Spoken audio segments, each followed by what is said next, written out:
Can you hear me? Yes! Oh. Has anyone got any glasses? Like reading glasses? What strength are yours? 1.5? Bring them here. Yeah, they are. Bring them here. The glasses, I can see out of them. Not mine. You didn't need to get that.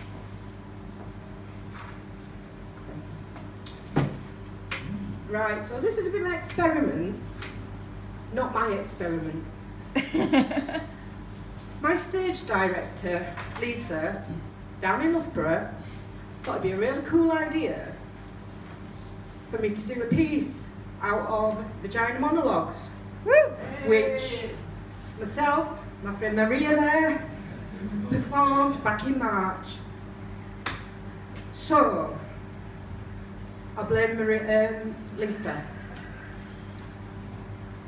But she's putting on a really good play at the end of the year and I want to get a part. Right? So you better fucking laugh. Right? So,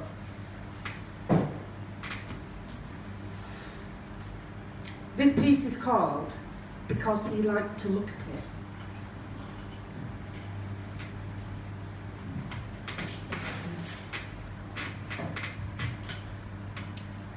This is how I came to love my vagina. I know, right? It's embarrassing though, because it's not politically correct. I mean, I know it should have happened in the bath with salt grains from the Dead Sea, Enya playing, me loving my woman self. I know the story. Vaginas are beautiful. Our self-hatred is only the internalized repression of the patriarchal regime. It isn't real. Pussies unite. Like,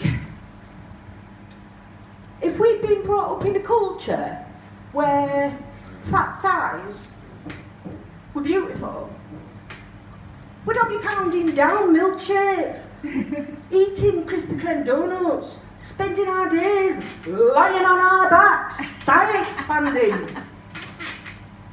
But we didn't grow up in that culture. I hated my fat thighs.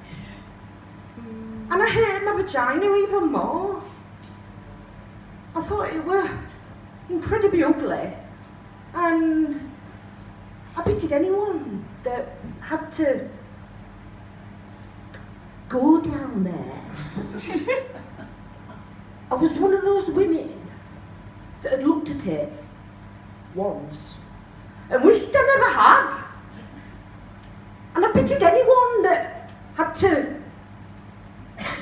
go down there in order to survive. I began to imagine there was something else between my legs. I imagined furniture. Cosy futons with light cotton comforters. Little velvet settees. Leopard rugs. Pretty things. Silk handkerchiefs, quilted pot holders. I got so accustomed to this that whenever a man were inside me, I imagined him inside a mink line muffler or a Chinese bowl. Then I met Bob. Bob was the most ordinary man I'd ever met. He was thin and tall and nondescript. He wore khaki tan clothes. He didn't have any problems or issues. He didn't like spicy food or listen to Prince.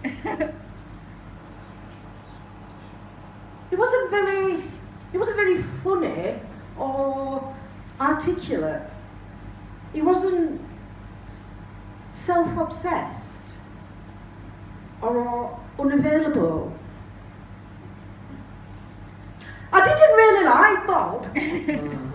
I would have missed him altogether if he hadn't picked up my change that I dropped on the deli floor. And when his hand accidentally touched mine, something happened. I went to bed with him! As you do. As you do! And that's when the miracle occurred. It turned out Bob loved vaginas. He was a connoisseur. He loved the way they felt, the way they smelt, the way they tasted. But most of all, he loved the way they looked.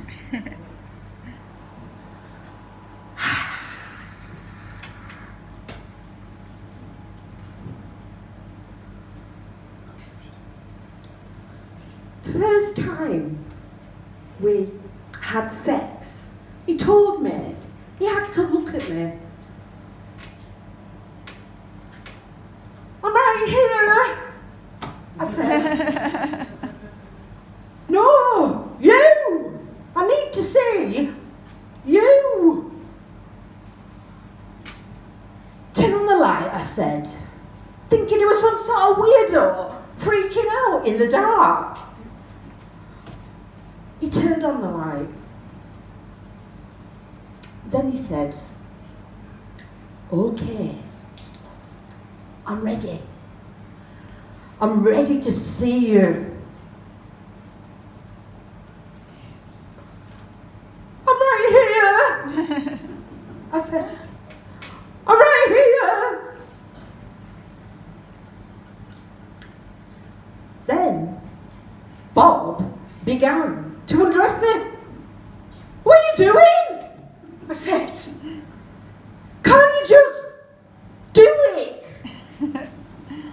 No, I need to see you. But you've seen the red leather couch before. Bob continued. It would not stop. I wanted to throw up and die. This is awfully intimate, I said. Can't you just do it? No. I need to see her.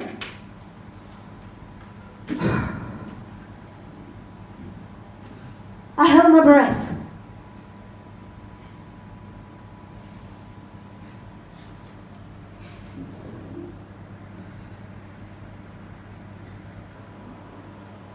He got breathy and his face changed. He looked like a hungry beast.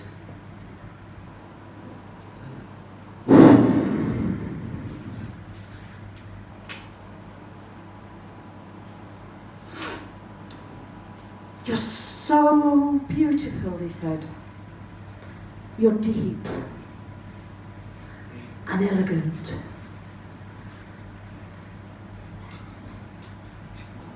You're pretty. You're gorgeous.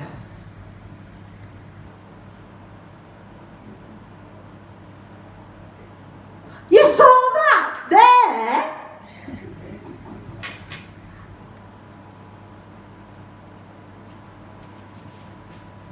I saw that, he said.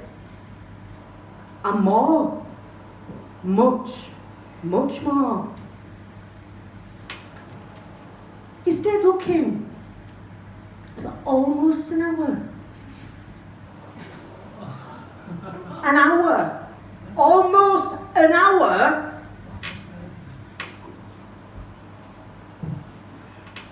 As if he was studying a map. observing the moon, staring into my eyes. But it was my vagina.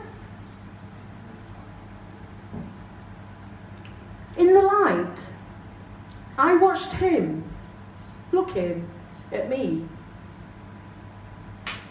And he was so genuinely excited, so peaceful and euphoric. I began to get wet and turned on. I began to see myself the way that Bob saw me. I began to feel beautiful and delicious, like a great painting or a waterfall. Bob wasn't afraid. He wasn't grossed out. I began to swell, began to feel proud. And Bob lost himself there. And I was there with him, in my vagina. And we were gone.